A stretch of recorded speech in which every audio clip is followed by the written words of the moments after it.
Michael Carter lost his job on a Thursday afternoon. No warning, no second chance. One short meeting, and 14 years of work were over. He walked out of the building carrying a small cardboard box, a coffee mug, a few papers, a photo of his family. That was all he had left. The parking lot was quiet. Cars passed. People talked. The sky looked normal. And somehow, that made everything feel worse. Because Michael's life had just changed, but the world kept moving like nothing had happened. At 44 years old, Michael had a wife, 2 children, monthly bills, a mortgage, and now, no job.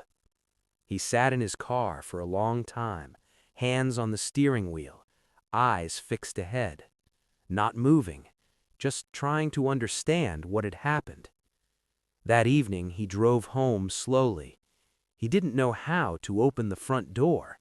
He didn't know how to say the words.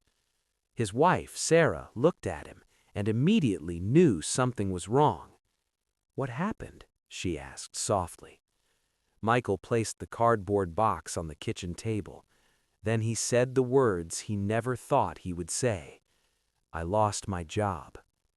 The room became silent, heavy, painful, the kind of silence that changes everything. That night, Michael barely slept. He stared at the ceiling, his mind filled with numbers, bills, food, school, time. The next morning, he woke up early out of habit, but there was nowhere to go. No office, no desk, no emails, just silence. At first, he told himself it was temporary, a few weeks, maybe a month. He had experience, he had worked hard, he would find something. But days passed, then weeks. He sent resumes, he went to interviews, he waited for calls that never came. Some companies never replied. Some said he was too experienced. Others said he was not the right fit. Each rejection felt small, but together they became heavy. Slowly, Michael started doubting himself. Maybe he was too old. Maybe he had wasted too many years in one place. Maybe he was not as valuable as he thought. Failure has a strange voice. It does not scream.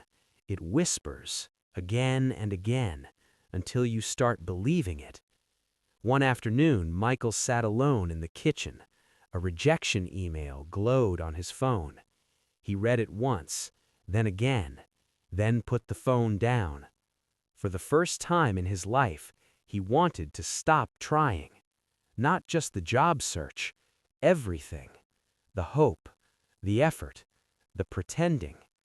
Sarah walked into the kitchen and saw him sitting there, tired, silent, broken in a way she had never seen before. She sat across from him. Then Michael said quietly, "I don't know if I can keep doing this." Sarah looked at him calmly. Then she said something simple. "Maybe this is not the end. Maybe this is the beginning of something else." Michael wanted to believe her, but pain makes hope feel far away. That night he went into the garage to clear his mind. Old boxes covered the shelves. Tools, dust, things he had not touched for years.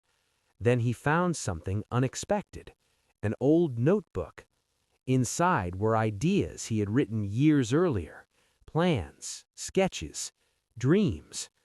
Before life became safe and predictable, Michael had wanted to start a small home repair business.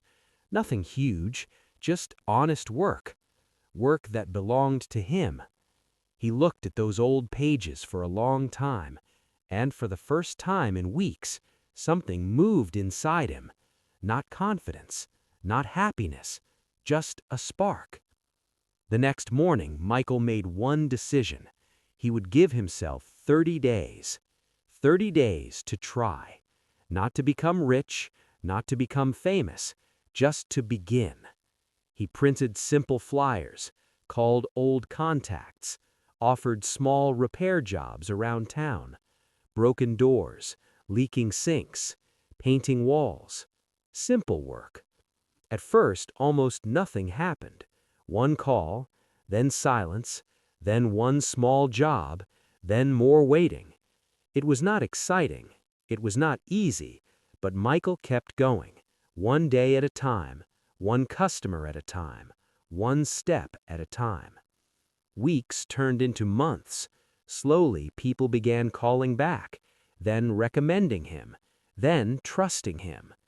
The money was still uncertain, the future was still unclear, but something important had changed. Michael no longer felt powerless.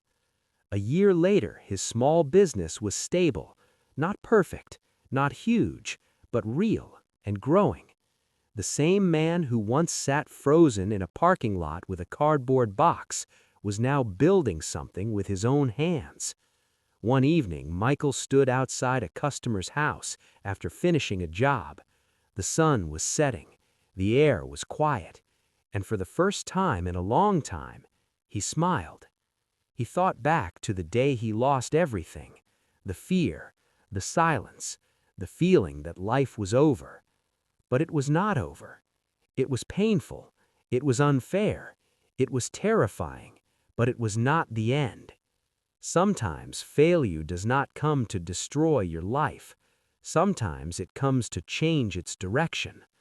Michael learned something many people understand too late. Failure is not proof that you should stop. Sometimes it is the reason you must keep going. Because the people who rebuild their lives are not always the smartest, not always the strongest, not always the luckiest. Sometimes they are simply the ones who refuse to give up.